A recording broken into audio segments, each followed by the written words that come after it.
Hello guys, আজকে কিন্তু অনেক বড় একটা ভিডিও তোমাদের সামনে নিয়ে আসি। তো প্রথমে শুনে নাও আমি কিসের জন্য বলছি। हाय करो दीक्षा, ये मेरा फ्रेंड है। उसका सैलून में आया है, देखो। उसने मुझे इनवाइट किया है बोटॉक्स करने के लिए। बोलो क्या किया? मुझे इनवाइट किया बोटॉक्स के लिए। बोटॉक्स के लिए। फ्रेंड को इतना तो करके दे सकती हो। তোমরা তো শুনতেই পেলে আমি কোথায় গেছি, তাও আমি বলে দিচ্ছিলাম আজকে কিন্তু আমি সেলুনে গেছিলাম। আর দেখো আমার হেয়ারটা এত ড্যামেজ হয়ে গেছিলো, সেটাই ঠিক করতে আজকে গেছিলাম দীক্ষার পার্লারে।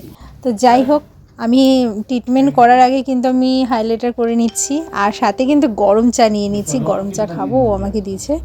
আর আমি কিন্তু একা করছি না যে আমি একাই সব করছি, না না, দীক্ষাও করছে। দেখো দীক্ষা পুরো হেয়ারে কালার করছিল, আর ওর কালারটা এত সুন্দর হয়েছে। লাস্ট ভিডিও আমি নিতে পারিনি, কেন অনেক লেট হয়ে গেছিলো। তো দেখো ফাইনাল রেজাল্ট কীরকম হয় আমার হেয়ারে। তো ভিডিওটা দেখতে থাকো স্কিপ না করে।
এরপরেই কিন্তু ফাইনাল রেজাল্টটা তোমরা দেখতে পাবে। তার আগে আমি বলি আমি হেয়ারে কী ট্রিটমেন্ট করালাম।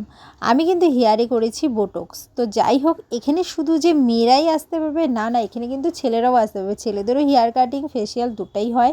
তার আগে বলো তো আমার ফাইনাল রেজাল্টটা কেমন হয়েছে, একটু কমেন্ট করে অবশ্যই বলো। তার আগে আমি সেলুনের ডিটেলসটা তোমাদের আমি বলে দিচ্ছি যে কোথায় কিভাবে আসতে হবে। अच्छा दीक्षा, अगर कोई आना चाहते हैं सैलून में तो कैसे आए, बोलो लोकेशन। अगर कोई आना चाहे तो वेगा सर्कल के आगे जो सोना पेट्रोल पंप आता है, उसके ठीक ऑपोजिट में गली जाता है। वहां से सीधा आके अमृत होके सामने ही हमारा सैलून है, Empress Hair Lounge Salon and Academy. और अगर कोई बाईपास होके आना चाहे तो बाईपास फर्स्ट पेट्रोल पंप छोड़ के लेफ्ट में जो गली आता है, वहां से नारायण स्कूल के ठीक आगे आके हमारा सैलून आपको मिल जाएगा। अच्छा, थैंक यू, वेलकम।